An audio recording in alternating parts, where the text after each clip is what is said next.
Mela, ħanaddu għal tina qari tal-lum meħud mill-Vanġelu skont Mattew.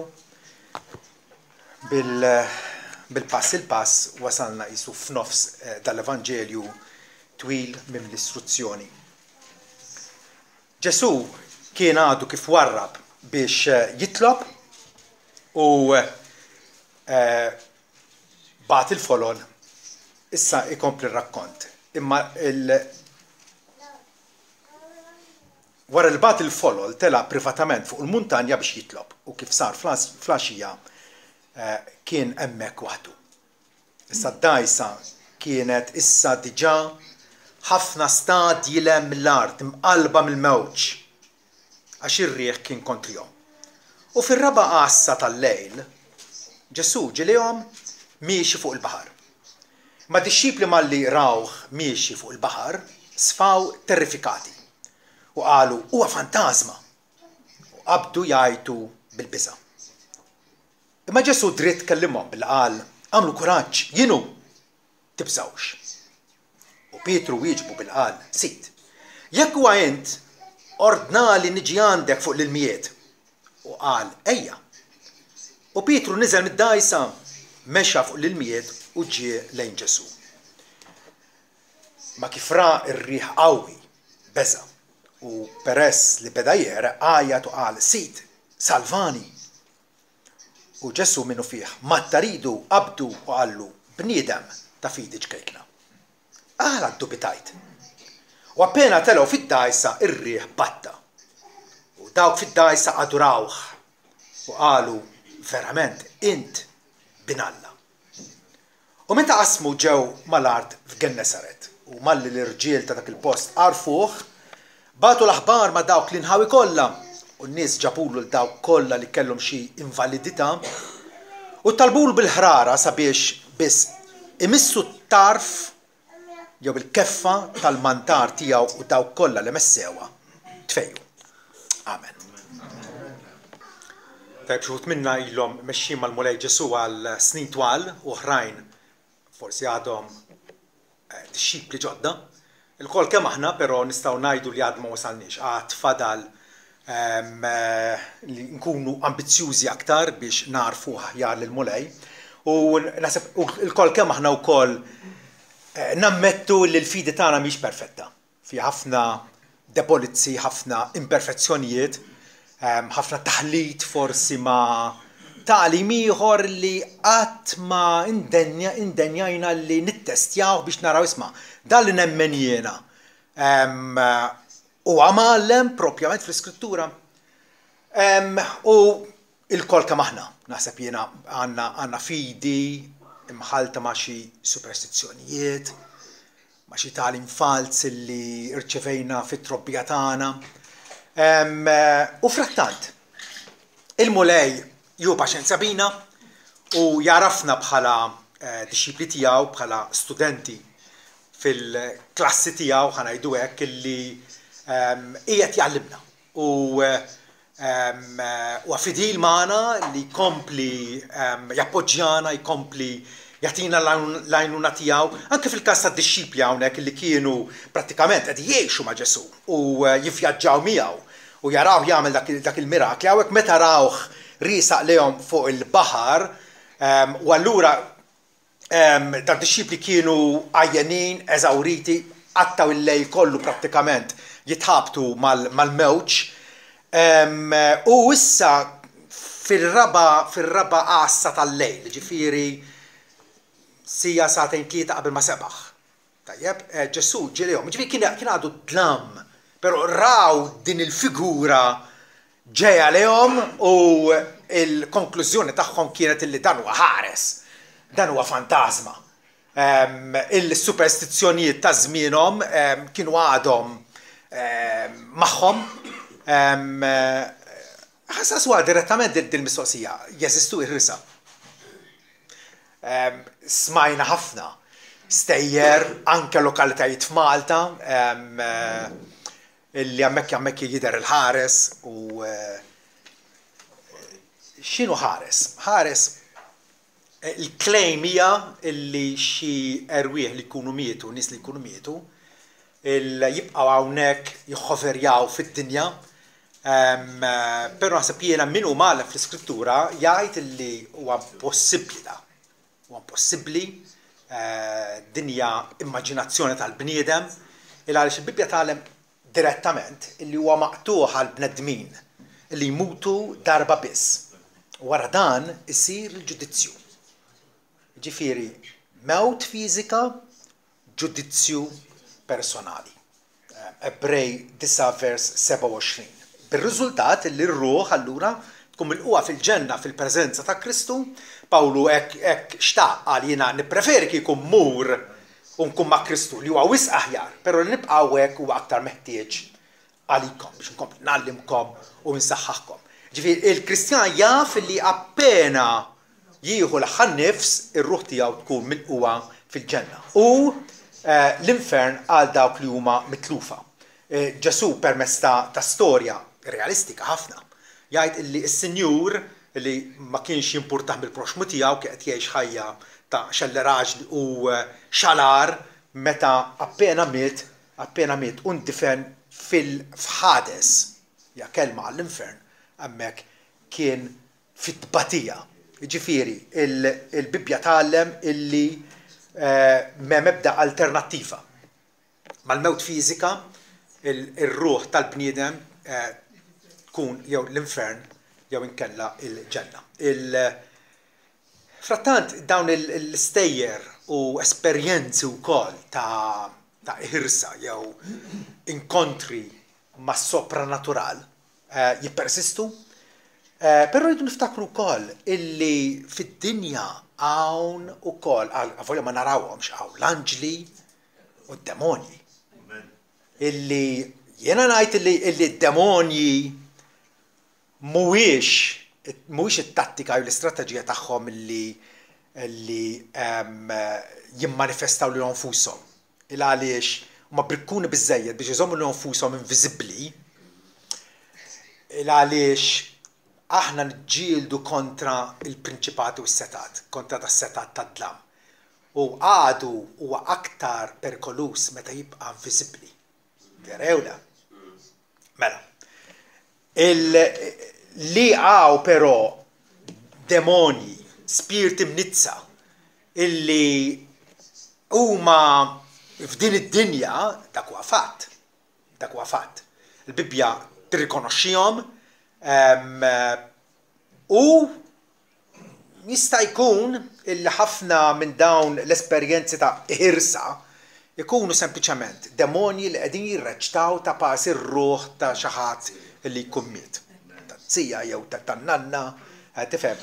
Appuntu biex iżommu lill-bnedmin imqarqa u bot minn Alla. Dik hija naħseb jiena l-ispjegazzjoni biblika tal-ħirsa llum il-ġurnata. Kollu attività riżultat ta' attività demonika biex il-bniedem jibqa' fil-għama spiritwali tiegħu. Id-disċipli ġifieri kienu maqbudin minn din il-superstizzjoni illi għaw il-fantasmi li ħirsa u nistgħu nkunu ċerti li ħana wkoll imbagħtu minn din id-djufija li jkun hemm tagħlim jew twemmin fina li jkollok tittestjah fil-lenti tal-iskrittura ma jgħaddix. Ma jgħaddix. U frattant Ġesu ma jarminix. Ġesu jridna illi iva il-fidi tagħna tkun biblika, tkun imsejsa fuq il-verità tal-iskrittura, però dan huwa proċess. Dan huwa proċess li aħna qegħdin il-kol flimkien għaddejjin minnu biex nikbru spiritualment, nikbru moralment, nikbru emozjonalment. Din hija l-ħajja tad-dixxiplu illi navvanzaw il-qudiem. U wkoll f'da kollu meta nafu bid-djufija tagħna, bil-perikli illi naffaċċjaw id-dixxipli kienu għamlu prattikament lejl sħiħ jikkumbattu mal-maltemp fuq il-baħar, Ġesu joffri l-komfort u l-faraġġ tiegħu.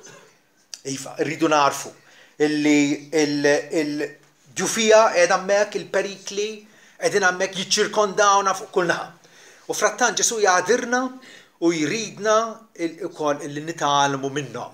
Tiftakru illi Ġesu vers 29 Ġesu dritt ġiel id-dixxipli jimbarkaw fuq id-dajs u jmorru qablu għan naħa l-oħra. Li kienet mossa stramba din. Infatti l-kelma ġiel probabbilment kien hemm xi resistenza min naħa tagħhom. Ma setgħux jifhmuha għaliex ħatibqa' int waħdek hawnhekk u ħatibgħatna u Ġesu kien jaf li għal mal-temp. U ġelhom imorru. U jkollhom din l-esperjenza tremenda ta' kumbat fuq il-baħar. Ora ħafna minnhom kienu sajjieda, però meta il-baħar jolli rasu, kulħadd jibsa. Kulħadd jibsa.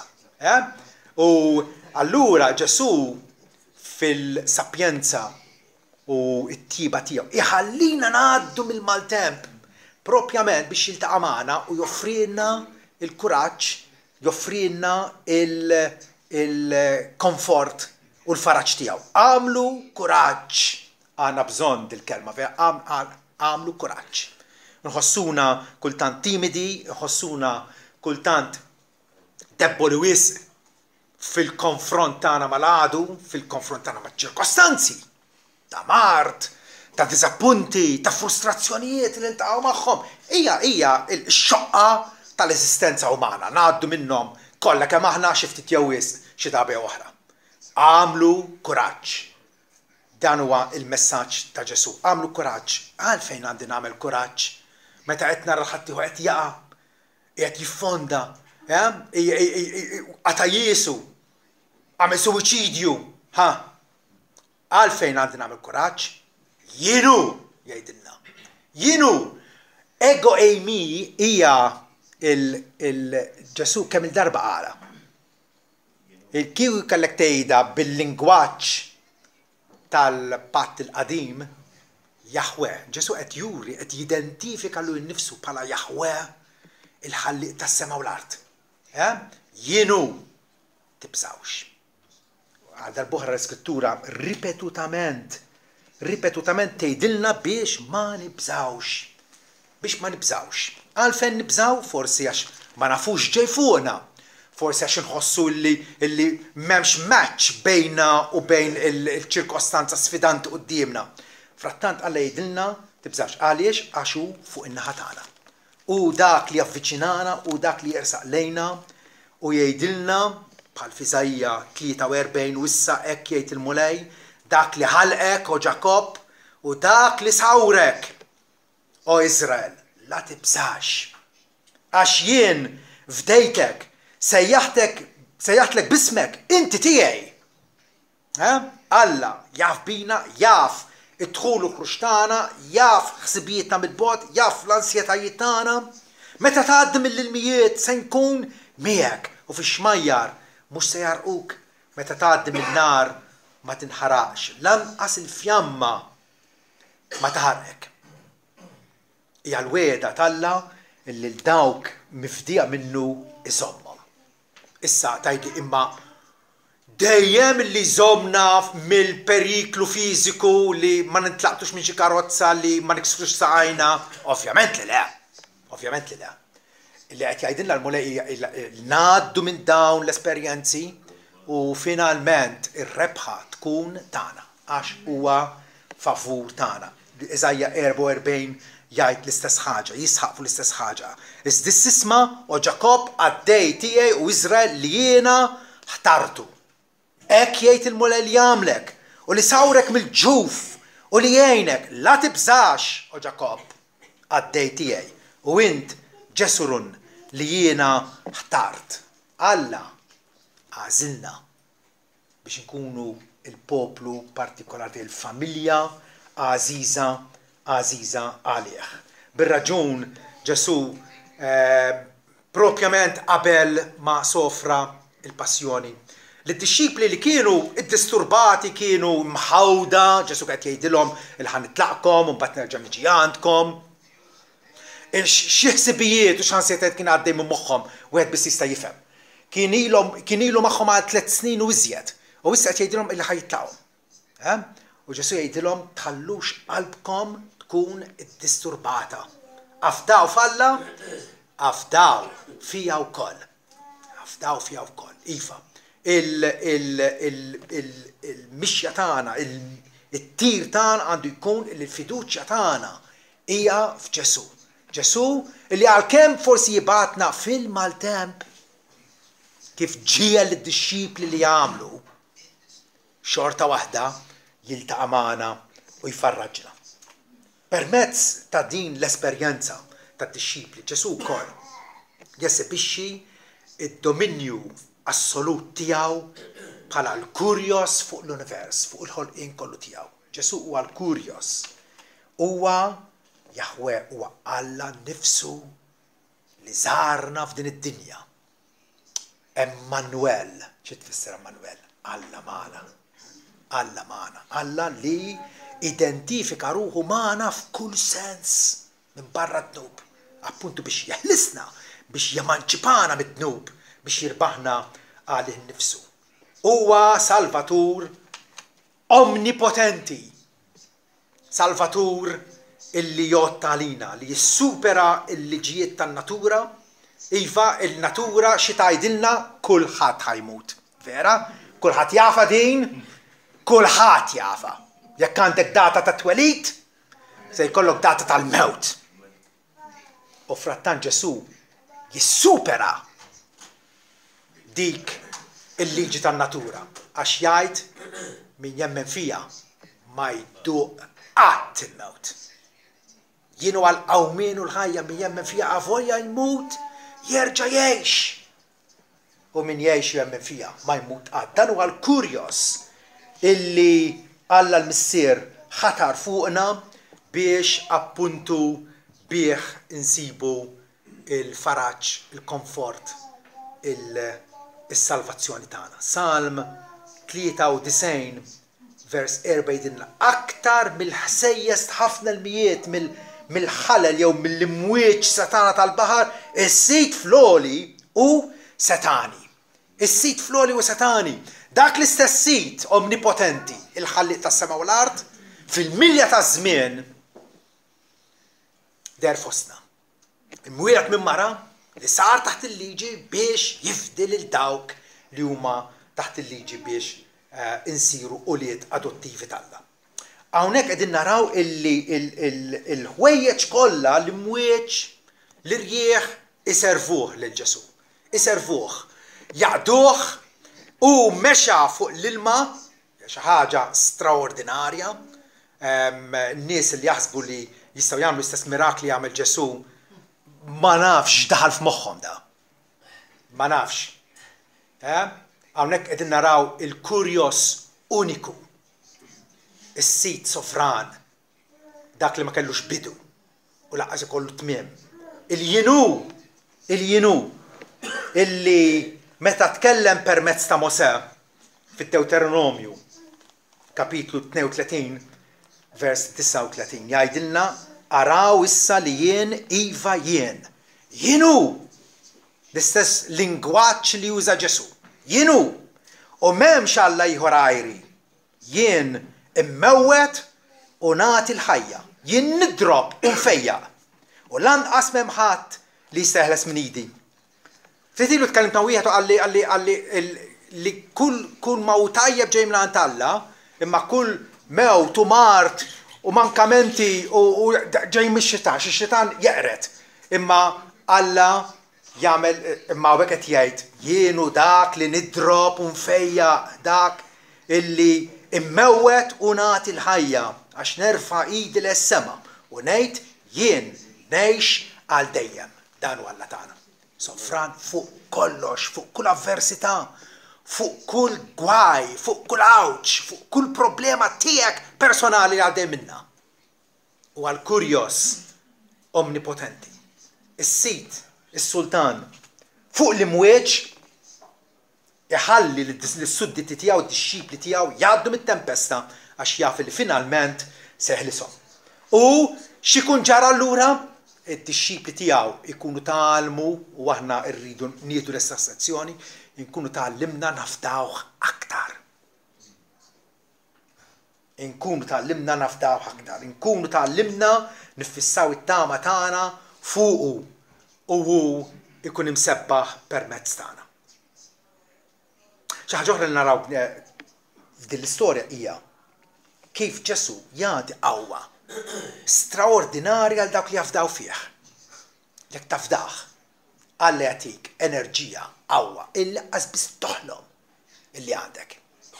Vers 120 jgħidilna Pietru wieġbu billi qal sit, jekk huwa int ordna li niġi għandek fuq l-ilmijiet.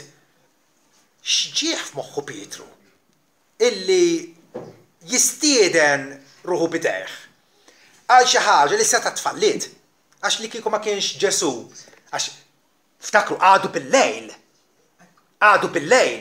fl-aħħar tal-lejl bejn 3 u 6 ta' filgħodu. U Pietru qed jgħidlu jekk huwa int ordna li niġi għandek fuq l-ilmijiet. Pietru raġuna kieku Ġesu ħajju ħsibi. Kieku mhux Ġesu malli naqbes mu fuq id-dgħajs għal ġol baħar ħanibqa' nieżel sa hawnhekk ġol ilma. U nittama li sħabi mid-dgħajsa b'xi mod ieħor jiġu jtellawni u nkun ħadd tixriba. Imma Pietru hawnhekk wera dil-fiduċja f'Ġesu. Fatti Ġesu qallu ejja. Pietru niżel mid-dgħajsa mexa fuq l-ilmijiet u ġie lejn Ġesu. Wow! Xi ħaġa li l-bnedmin ma jagħmluhiex. Bl-awtorità ta' Ġesu, bil-kmand ta' Ġesu nagħmluha. Ġesu qalilna mmorru fid-dinja kollha u x'għandu l-Vanġelu kull maħluq. Kif jista' jkun? Imma ħtina l-qawwa biex nagħmluha. Ġesu jgħidilna afdaw fiha għaliex m'ebda tiġrib li tgħaddu minnu li jien m'iniex kapaċi naħliskom minnu. Jekk nafdawh, hekk kif nafdawh, nagħmlu ħwejjeġ straordinarji bħal m'għamel Abraham u Sara. Alla wiegħedhom tarbija li qatt fiż-żwieġ tagħhom qatt ma kellhom tarbija, kienu mdaħlin fi żmien. Abraham infatti fi stadju minnhom ħal parir ta' Martu għax Martu probabbilment qatat jiesa illi xi dabħa jkollhom tarbija u daħal għand Ħagar. Alla maħx pjaċir, Alla rrid jagħtih tarbija skont il-wegħda tiegħu. U infatti Abraham sar missiera l-ewwel darba meta kellu madwar 100 sena. Li kien xieħ. L-istess ħaġa għamel Mosè fl-Eġittu, Alla bagħtu fl-Eġittu biex jeħles il-poplu, eħles il-poplu tiegħi mill-Eġittu. Kif ħajkun ħajduli min bagħtek, x'ismu? U Alla qallu aqbad il-baston li għandek fidejk. Itfa' mal-art. U sar serb. Arġa' bdu mit-tarf tiegħu, raġa' sar bastun. Alla jagħti emejjel straordinarji lil dawk li jafdaw fih. Ġesu qal intom li tafdaw fiha tagħmlu emejjel akbar milli għamilt jien. Ġesu qiegħed jagħtina il-privileġġ għoli illi nkunu msieħba miegħu fis-salvazzjoni tal-irwieħ li huwa xogħol trement importanti. Dawk li jafdaw fih, Gideon kien beżan, grixti, magħluq fih innifsu, Alla bagħtu biex jeħles il-poplu Iżraelita mill-armata tal-Midjanin.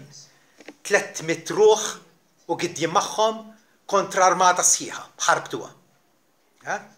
Ħeżekija u Ġosija għamlu riformi fil-pajjiż kollu, natfuh mill-idolatrija grassa li kien hemm fl-Iżrael, xi ħaġa li għamluha bil-qawwa tagħna. Daniel fil-Babilonja kien kapaċi f'dak il-paganiżmu sfrenat iżomm kariga ta' politiku bil-periklu kollu tagħha u jżomm l-integrità tiegħu u jimxi fil-biża' Alla.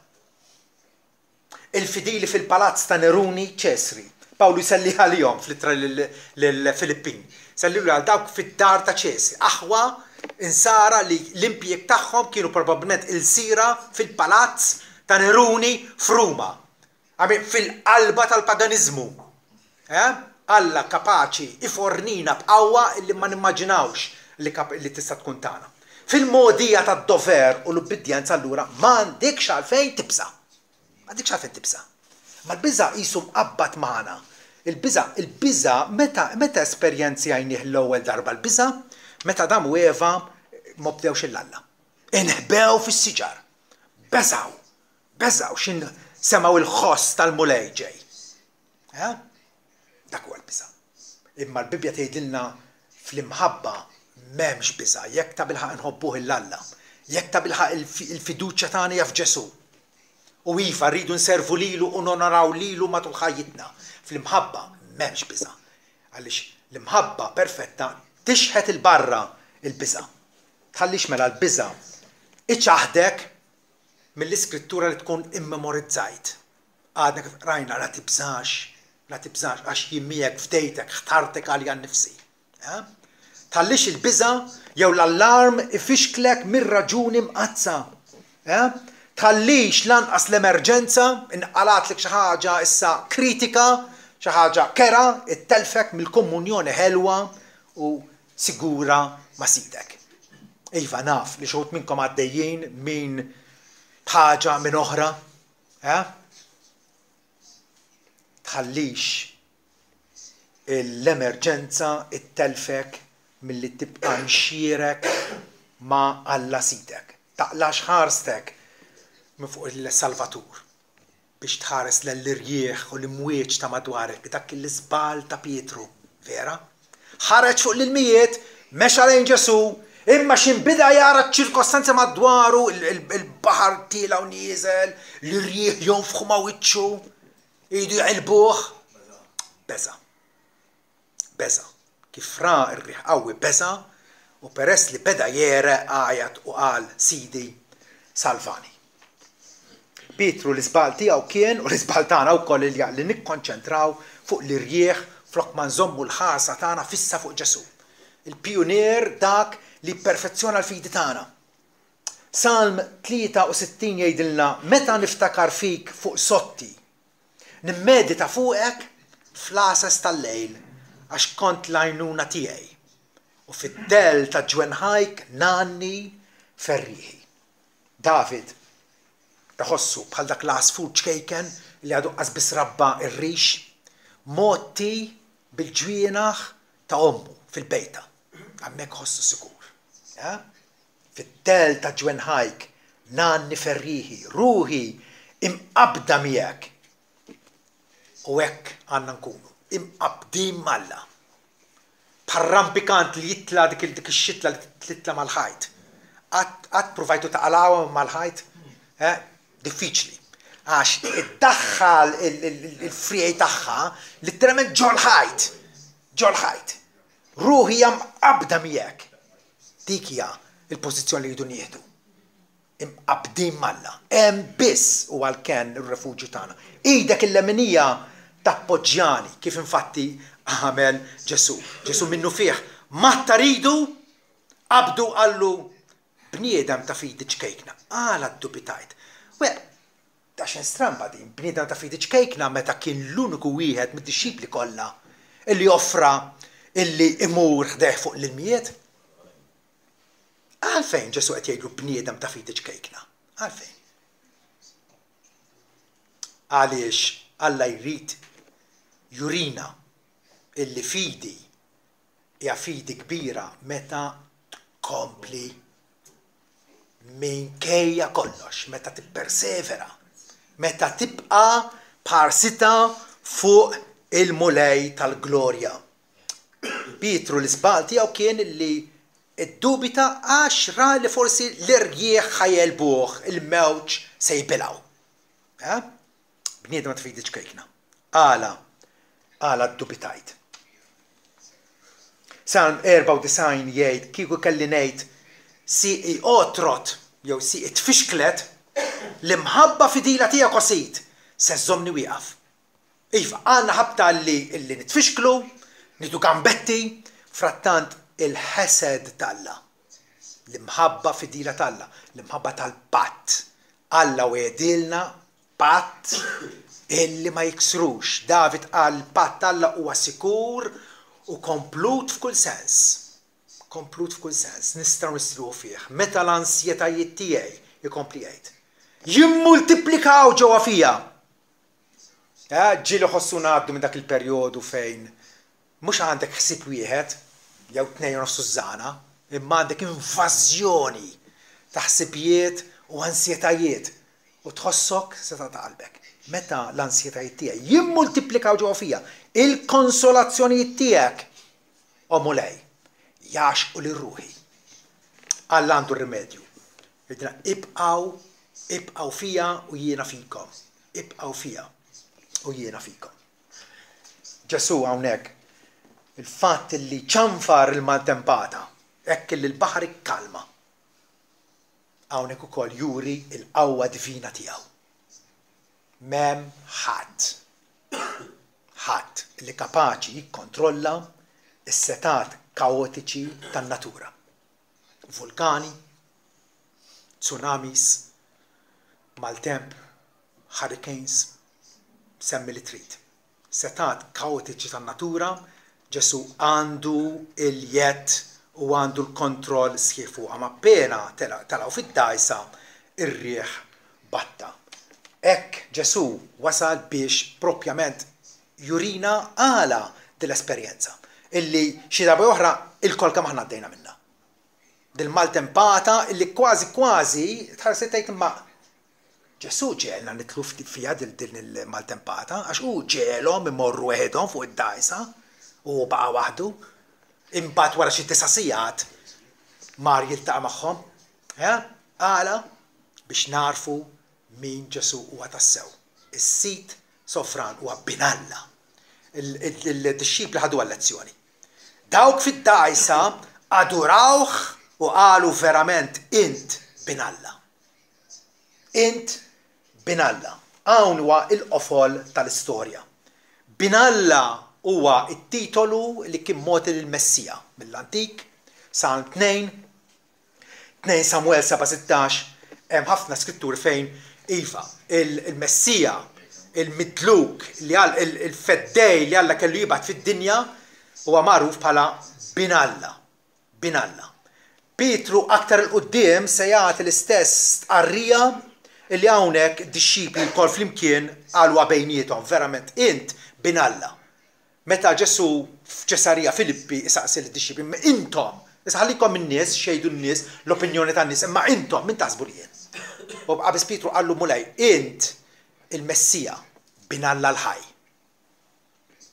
Dak huwa il-Vanġelu illi narfu l-identità vera ta' Ġesu. Infatti, meta Ġesu kien arrestat u meħud quddiem il-Sanedrin, il-qorti tal-Lut, il-qorti suprema tal-Lut, il-sommu saċerdot qallu aħlifli balla l-ħaj ejdilna jekk intix il-Kristu binalla.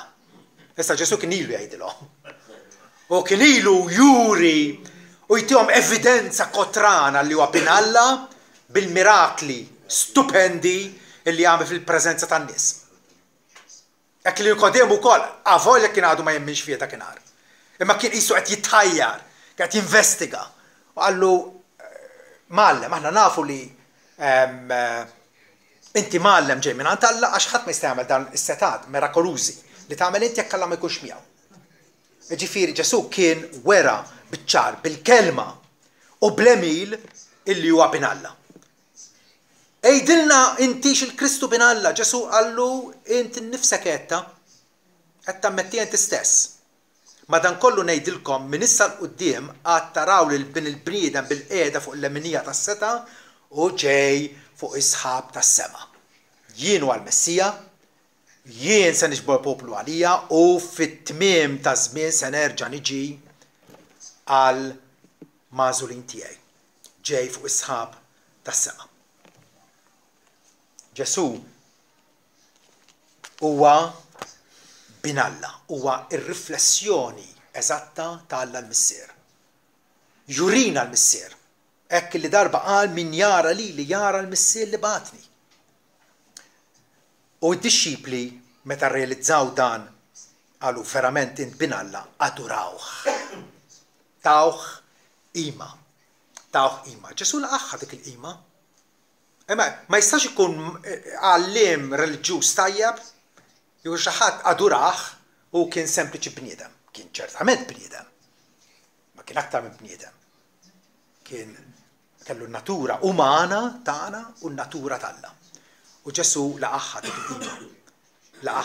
Meta x-xitan ġarrab il-Ġesu fid-deżert u qallu ħadu fuq il-muntanjolja u rieħ is-saltniet kollha tad-dinja u l-glorja tagħhom qallu dawn kollha sa nagħtihomlok jekk tinxteħed tadurani. Imma mbagħad Ġesu qallu mur Satan għax hu miktub lis-sit tiegħek adura u lilu biss aqdi. Lilu biss aqdi. Frattan Ġesu jilqal qima tan-nies għaliex għax hu s-sit Alla tiegħek. U dik kienet il-lezzjoni primarja, il-lezzjoni pivotali li d-dixxipli dakinhar u aħna llum jeħtieġ li narfu. Ġesu huwa bin Alla u bħala bin Alla allura bħala s-sit fuq il-ħolqien huwa wkoll il-ħellies u l-fejjieq ta' bnedmin debboli u midimba bħalna. Infatti kif qasmu ġew fl-ar ta' Gennesaret u hemmhekk in-nies għarfuh u bdew ġibulu il-morda tagħhom u ttalbulu bil-ħrar sabiex biss imissu l-keffa tal-mantar tiegħu u dawk kollha li messewa. Mhux ftit minnhom. Dan mhux fejqan psikosomatiku kif jiġri fiċ-ċirkoli karizmatiċi tal-lum. Jridu ddaħħu n-nies bihom. Le, dan huwa fejqan ta' vera. Dan huwa fejqan mirakulus, istantanju. Fejqan illi Ġesu taħ skont il-modrija u s-seta divina tiegħu. Daw kollha li messewh tfejlu. Hawnhekk mela. F'din il-ġrajja għandna wirja stupenda ta' Ġesu. Wirja stupenda. Il-Vanġeli dak li huma. Il-Vanġeli ilaqgħuna ma' Ġesu biex il-fokus, l-attenzjoni ta' ruħna, il-fiduċja ta' qalbna impoġġuha fih. Dak walan kollu. Ġesu hawnhekk juri l-awtorità tiegħu. Diġà għattilkom illi kien ġielhom id-dixxipli jmorru, id-dixxipli għabli pillaw, baċċettawx mill-ewwel, imma ta' Ġesu għaddiet.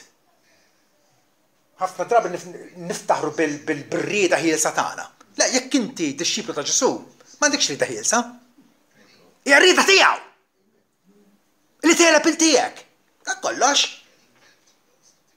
U d-dixxipli telqu, Ġesu wera l-awtorità tiegħu fuqhom,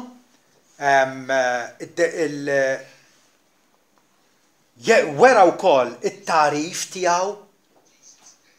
Kif wera t-tarif tiegħu? Di toħroġ mill-fatt illi d-dixxipli kienu f'nofs il-baħar tal-Galilea. Baħar 4 darbi ikbar minn Għawdex. Qasmu u Ġesu kif sabhom fid-dalma tal-lejl? Kif sabhom? It-tarif tiegħu kien jaf fejn huma. Kien jaf fejn huma. Sabhom f'nofs ta' baħar tempestus wara xi 9 sigħat. Il-protezzjoni tiegħu. Ġesu hawnhekk jurina il-protezzjoni tiegħu filli għen lil Pietru biex ma jeriqx. Fi żmien propizju meta għandek bżonn il-iva attualment Alla jemanċipak mill-gandott illi fih jaqalak. Naraw ukoll l-imħabba u t-tenerezza ta' Ġesu filli jitratta mad-djufija u d-dubji tagħna. Debboli aħna iva. Penġix jekk innifsek li inti xi Ursus spiritwali, għax m'intix. U jekk tiftaħalli inti qed taqaf l-istess bluwa u trappola ta' Pietru meta qallu l-Ġesu jiena lest li mmur fil-ħabs u lest immut għalik. Qallu qabel ma jidden it-serdu ħadd tkun ċħadni 3 darbiet. Hemmija il-ftaħir tagħna. Le, il-ftaħir tagħna li tkun mhux fina nfusna fil-mulej.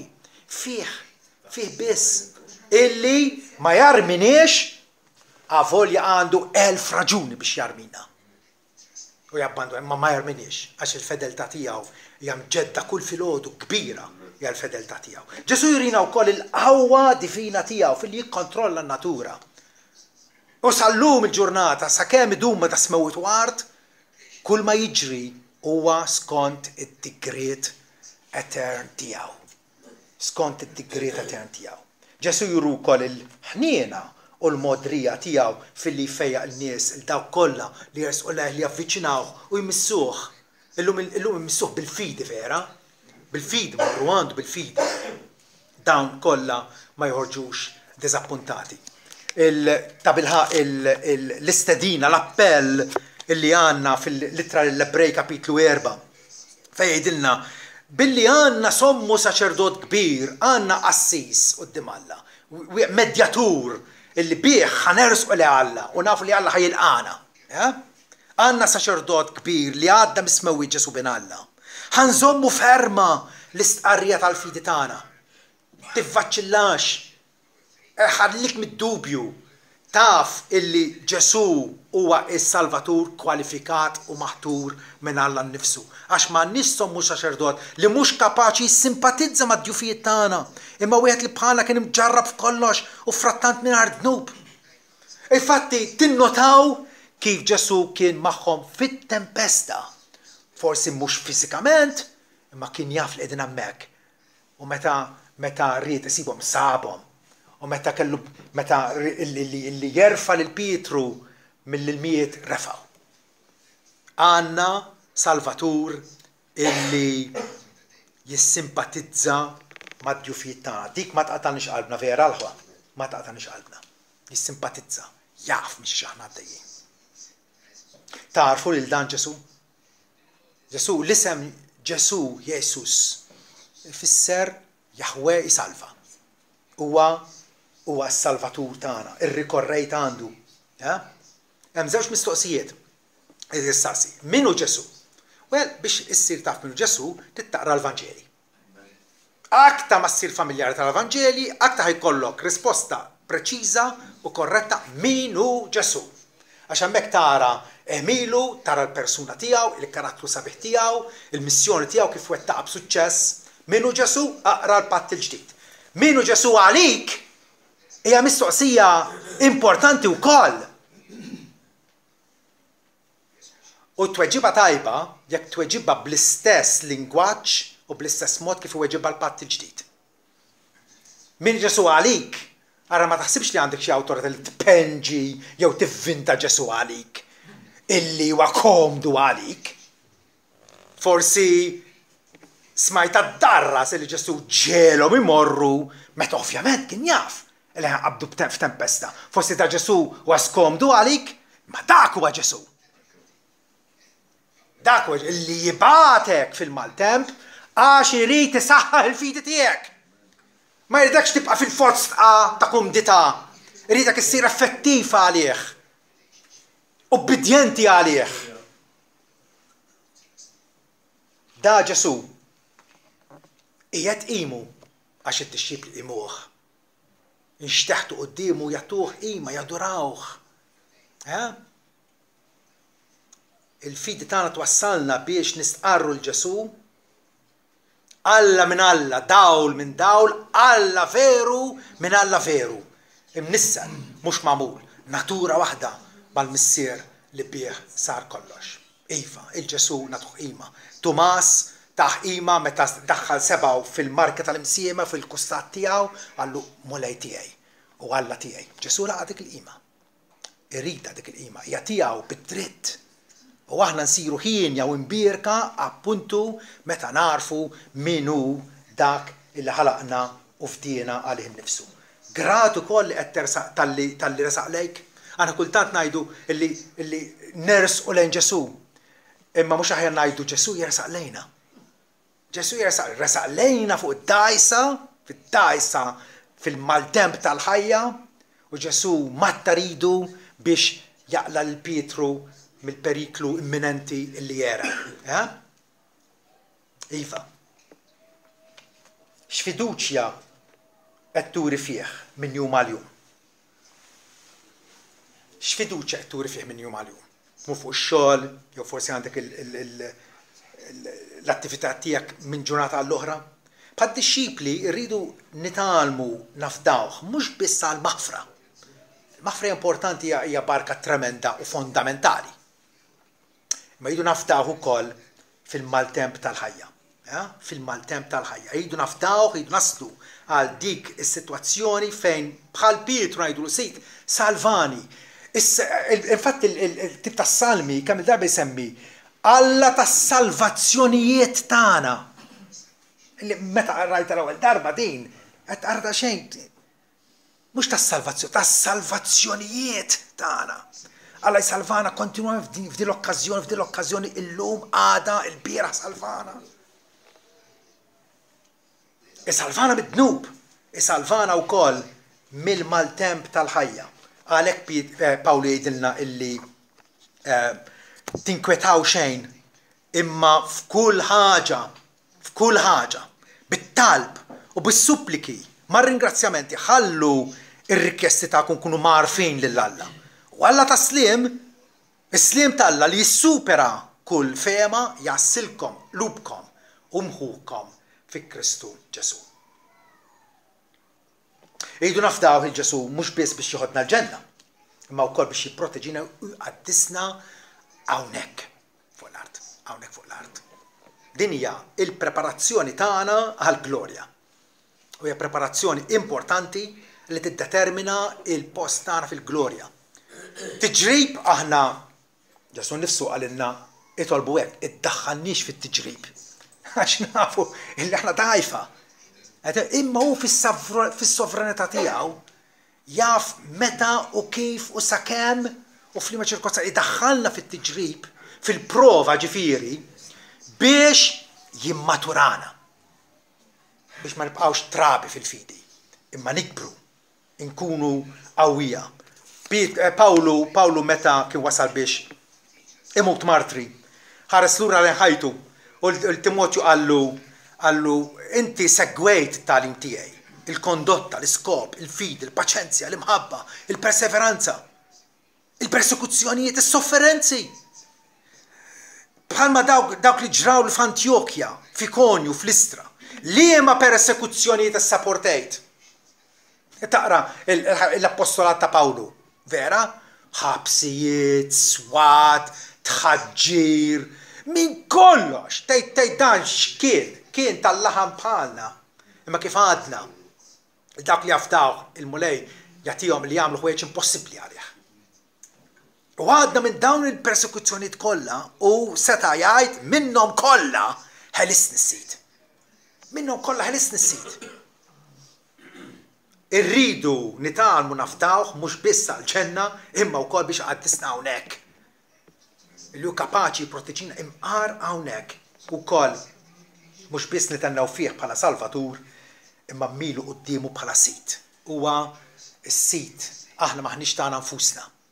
Xtrana b'prezz aħna tiegħu. U dak huwa propjament il-komfort kollu tagħna. Fil-baħar, fil-maltemp, dak huwa il-kapulavur tal-grazzja tagħlla li wassalna sa fejn għandu wassalna għall-glorja u l-ġieħ etern tiegħu.